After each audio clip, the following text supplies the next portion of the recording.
Aquí con ustedes un pasaje que se encuentra en 1 Corintios capítulo 9, verso, vamos a leer del 25 al 27. Dice: todo aquel que lucha, de todo se abstiene, ellos a la verdad para recibir una corona corruptible, pero nosotros una incorruptible. Así que yo de esta manera corro, no como a la aventura, de esta manera peleo, no como quien golpea al aire, sino que golpeo mi cuerpo y lo pongo en servidumbre, no sea que habiendo sido heraldo para otros, yo mismo venga a ser eliminado. Amén. Vamos a orar. Padre bendito, en el nombre de Jesús te alabo en esta mañana. Y te doy gracias por la presencia tuya en medio nuestro. Te doy gracias por cada vida aquí presente, por los que nos escuchan, Señor.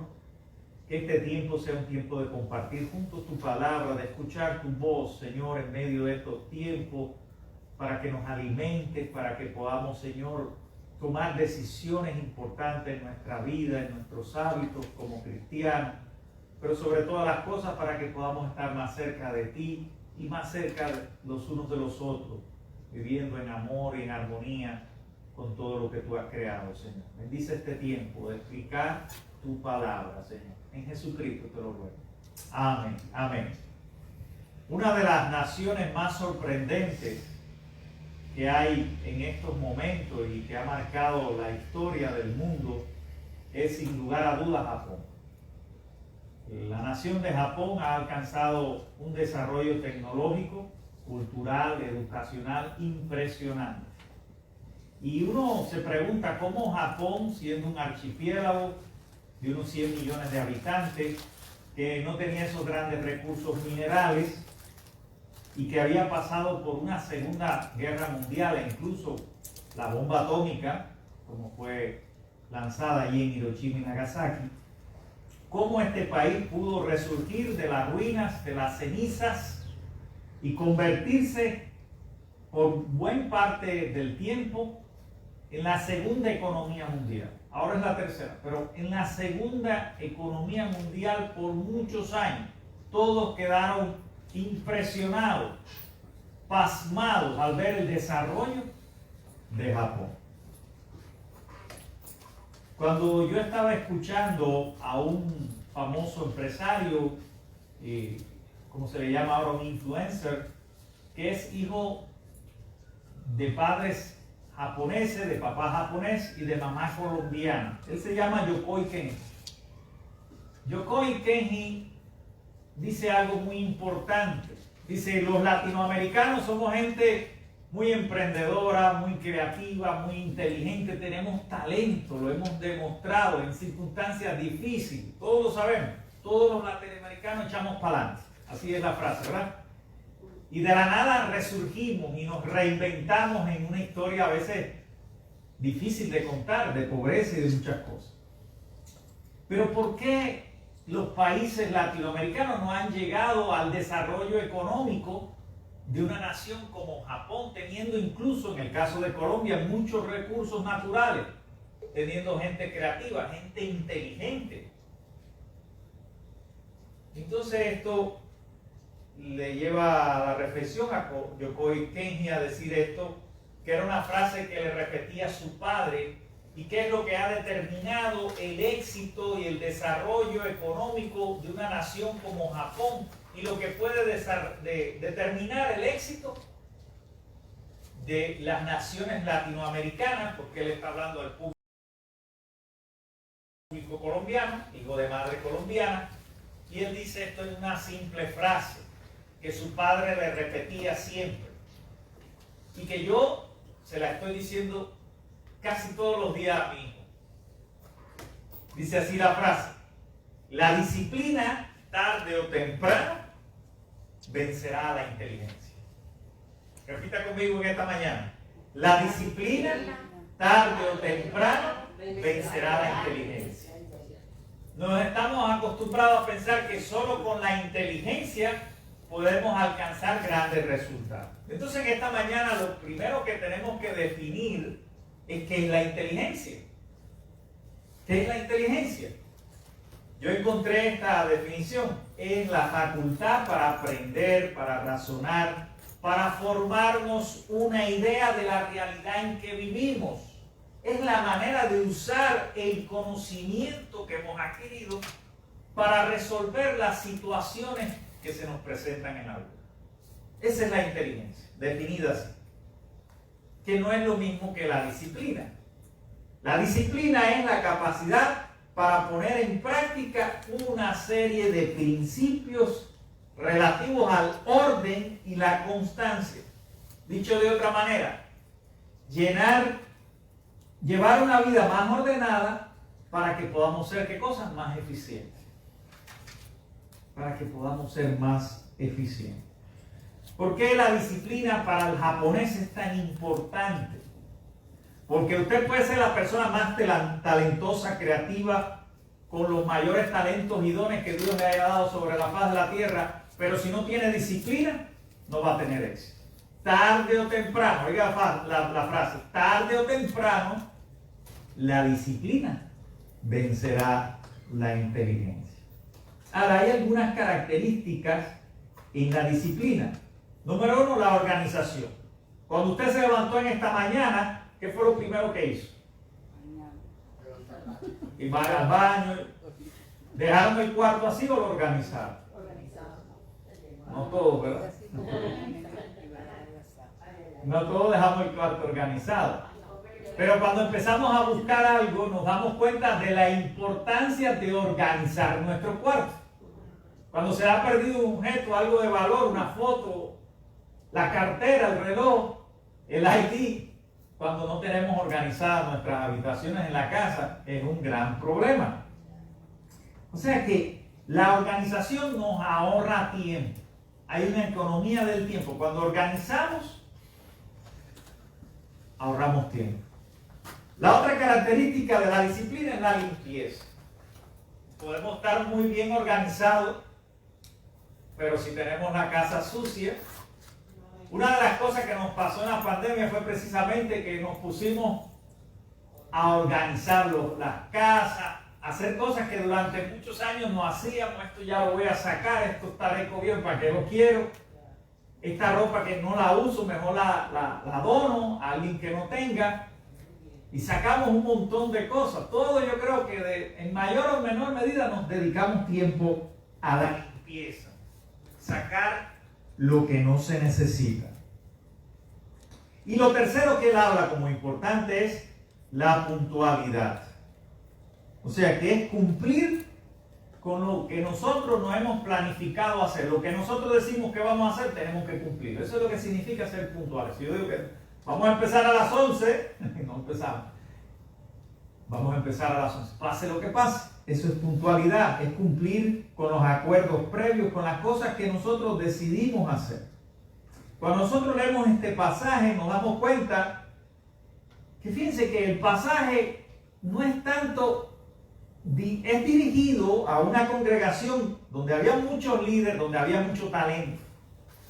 En Corinto había muchos dones, había muchos carismas, había muchos talentos.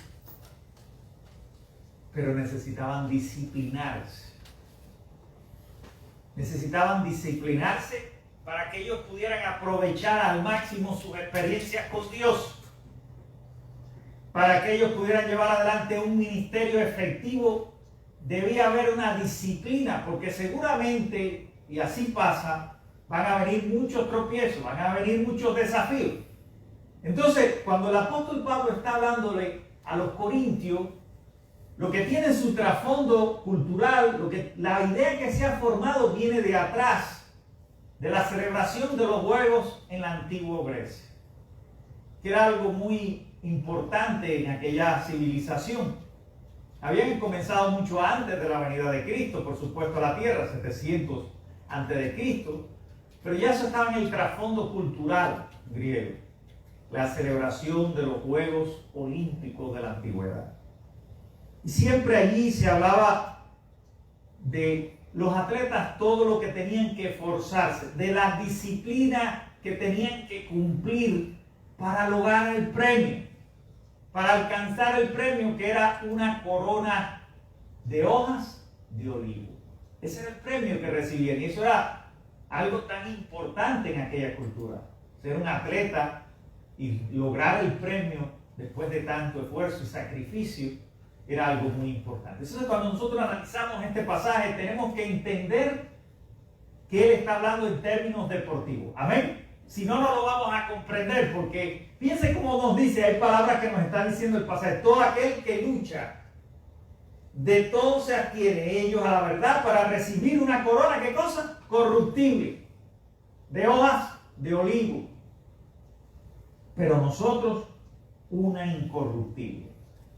Ahí está la comparación entre el mundo atlético de la antigüedad y la vida cristiana, que necesita esfuerzo, que necesita voluntad, que necesita ser disciplinado en las cosas que Dios nos manda hacer. Por eso tenemos que organizarnos. Lo primero que debe hacer un cristiano es definir para qué cosa yo estoy aquí en esta tierra, para qué Dios me llamó, cuál es mi meta.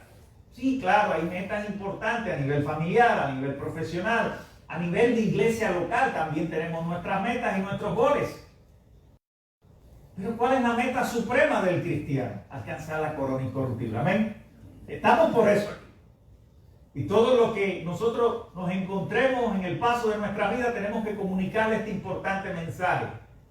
La vida cristiana es como una carrera, algunos la han comparado con la carrera del maratón, donde lo importante no es quién llega primero, sino llegar a la meta del supremo llamamiento en Cristo Jesús. Pero para eso hay que hacer una serie de modificaciones en nuestros hábitos de vida. Igual que usted tiene los hábitos de limpieza, los hábitos higiénicos, todos se lavaron la boca, ¿verdad? Todos vinieron aquí perfumados, muchos se bañaron, ¿verdad? Vamos a ir al culto, vamos a arreglarnos, vamos a acicalarnos, como dicen, las mujeres se acicalan, se miran al espejo, se ponen, todos tenemos hábitos higiénicos, hábitos de limpieza en el hogar, para nuestro propio cuerpo.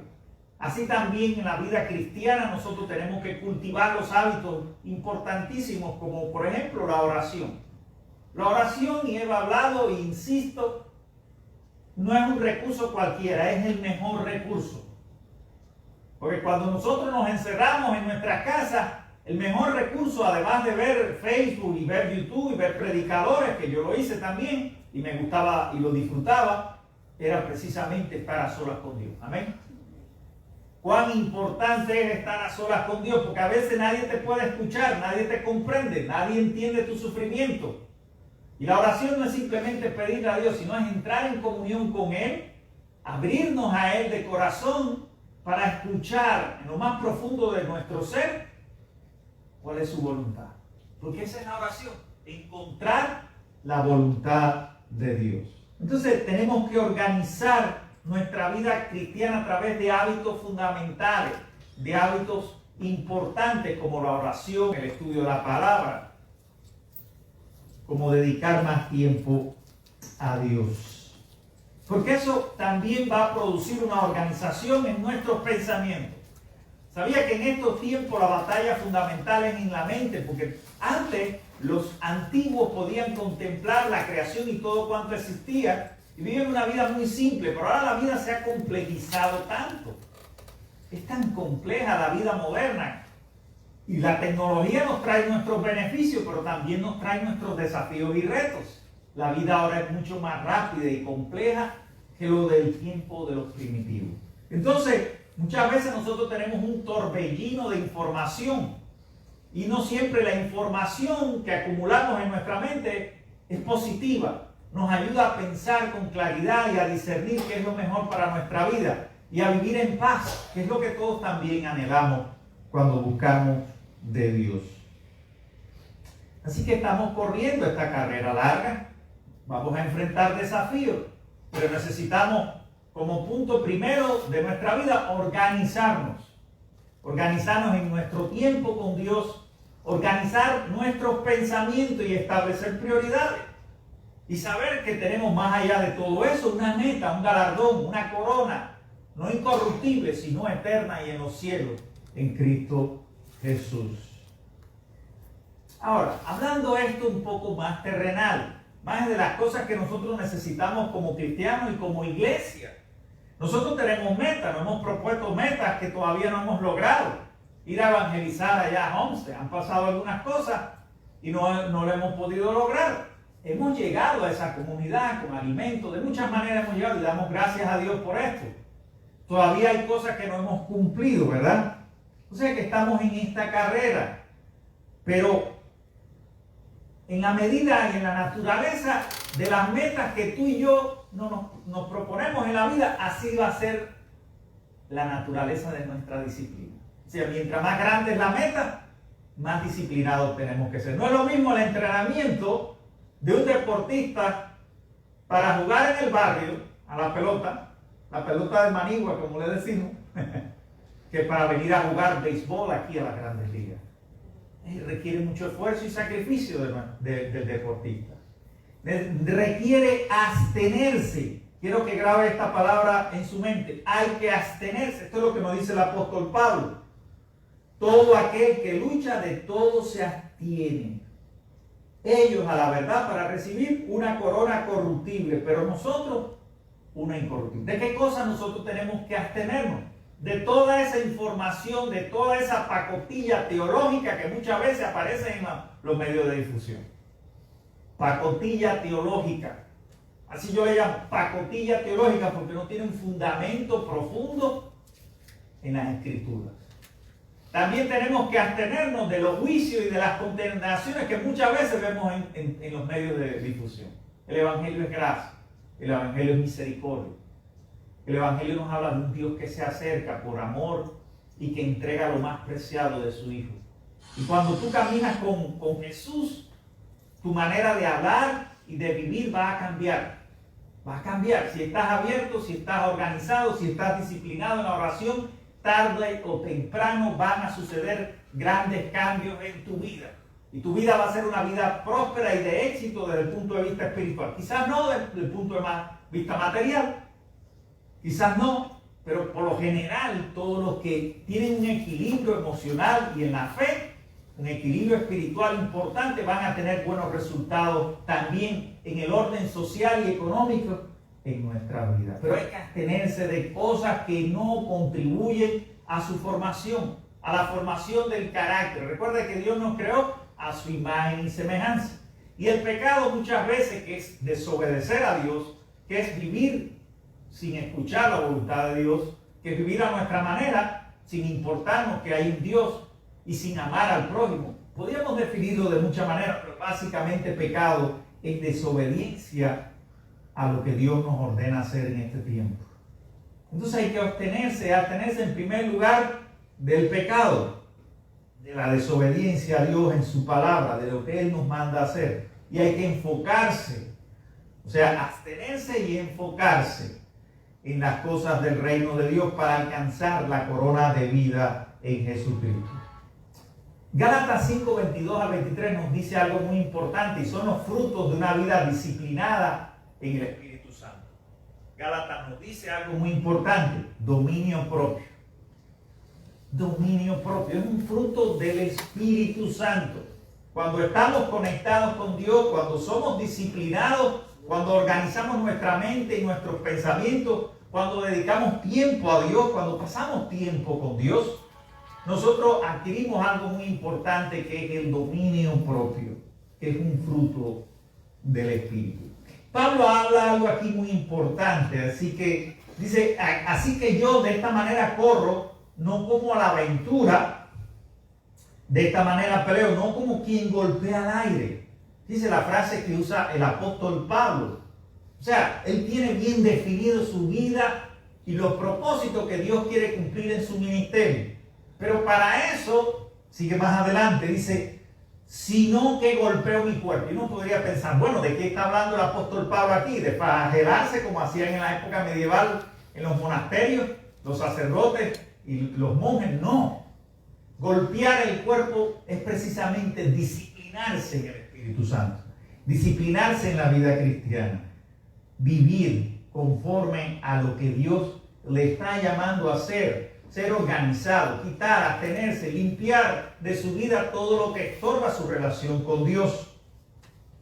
Proponerse metas a corto, a mediano y a largo plazo.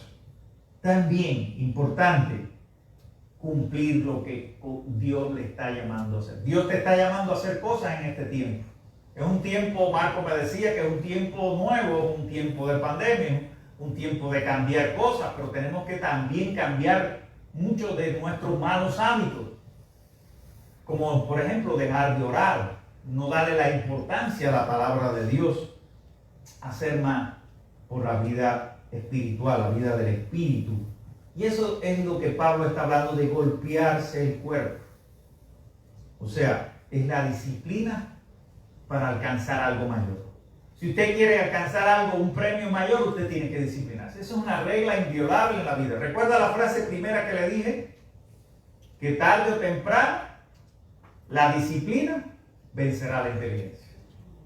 Y eso es algo que yo se lo transmito a mi hijo, porque a veces nos creemos muy inteligentes. Y por muy inteligente y talentoso que usted sea, si no cultiva la disciplina como un hábito en su vida diaria, no va a tener grandes resultados. Y por último, Pablo nos dice algo. ¿Por qué él está siendo tan disciplinado? ¿Por qué se está esforzando tanto como cristiano? No es para él ensalzarse, ni mucho menos. Es porque él tiene una gran responsabilidad. Él es el apóstol a los gentiles. El que más iglesias ha fundado y el que más seguidores tiene en el Nuevo Testamento es el apóstol Pablo. Tiene sobre sí el peso del liderazgo de la iglesia naciente, de la iglesia de Jesucristo. Dice, sino que golpeo mi cuerpo y lo pongo por servidumbre. Por servidumbre. No sea que habiendo sido heraldo para otros, yo mismo venga a ser eliminado. Vuelvo otra vez a la terminología deportiva. No es eliminado de que va a perder su salvación, ni que no, Dios no lo ama. No es ese el sentido. Él está hablando en términos de aquellos atletas que compiten y no clasifican. Son eliminados. No cumplen su propósito, su meta, que era ganar aquellos juegos. Entonces, cuando Dios nos llama al ministerio, sobre el peso nuestro y sobre el peso del liderazgo de una iglesia, que no es solo el pastor, aclaro, hay algo muy importante que tú y yo debemos cumplir. Si nos decidimos a liderar a otros, a influir en la vida de ellos, tenemos que crear hábitos positivos en nuestra vida primeramente, en nuestro tiempo con Dios, en nuestras oraciones, en nuestra disciplina, como el apóstol Pablo hacía, porque sobre sí estaba el peso, la responsabilidad de muchos convertidos. Yo cuando leía este pasaje, me asustaba predicarlo, porque yo sé que Dios me lo estaba diciendo a mí. No es solo que lo estoy compartiendo con ustedes y dice, tú vas a predicar eso, porque eso aquí más le pesa aquí, es a ti que eres el pastor. Y yo dije, sí lo voy a predicar, sí lo voy a predicar. Porque lo debo hacer. Porque tengo que ser más disciplinado en un montón de cosas para que el ministerio prospere, para que mis hermanos puedan recibir el alimento de Dios cada día que les sea a ustedes más nutritivo. Para que sobre todas las cosas haya una coherencia, que era lo que el apóstol Pablo, en palabras más modernas, está tratando de decirnos. Que para ser exitosos tenemos que ser coherentes entre lo que decimos y lo que hacemos.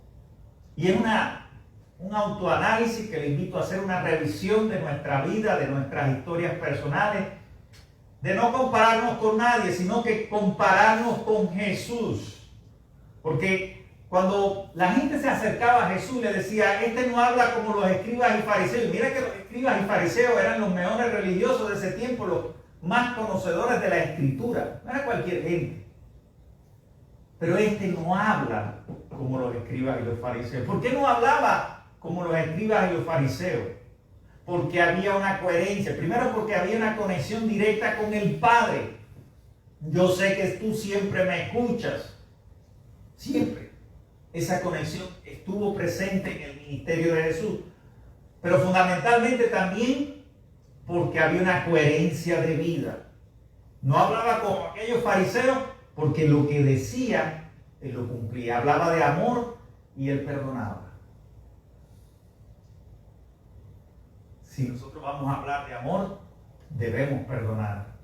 Si vamos a hablar de integridad, debemos vivir en integridad.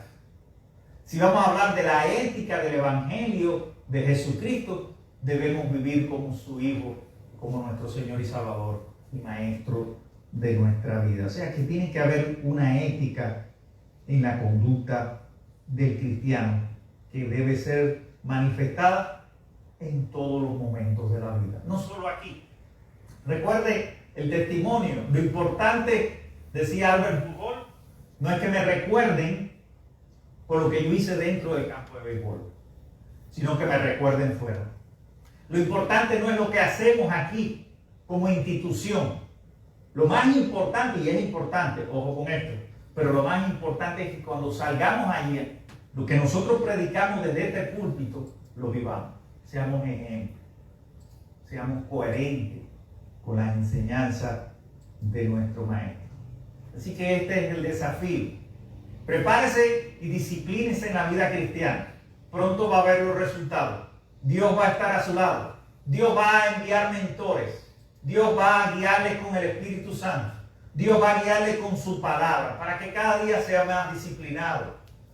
Porque no solo vamos a ganar esta batalla espiritual por la vida y por la vida eterna de mucha gente que necesita conocer a Jesucristo solamente con inteligencia. Necesitamos también, hermanos queridos, ser disciplinados en nuestra vida cristiana, en nuestra relación con Dios, ser disciplinados en nuestra familia para que nuestras familias salgan adelante, ser disciplinados en nuestra iglesia con los acuerdos que tomamos y las cosas que decidamos, pero nunca esta disciplina puede estar exenta de la voluntad de Dios ni de la guía de su Espíritu. Amén. Que Dios los bendiga en esta mañana y que podamos vivir como Dios manda en este tiempo, agradándole en todo, y nuestra recompensa será esa corona incorruptible que tiene preparado para cada uno de nosotros. Que podamos decir como el apóstol: he corrido la buena batalla, he corrido la carrera, y ya estoy presto a ser sacrificado, pero me está reservada la corona de la vida eterna. Que Dios nos bendiga y que esa corona en los cielos, cada uno de nosotros podamos alcanzarla. Amén.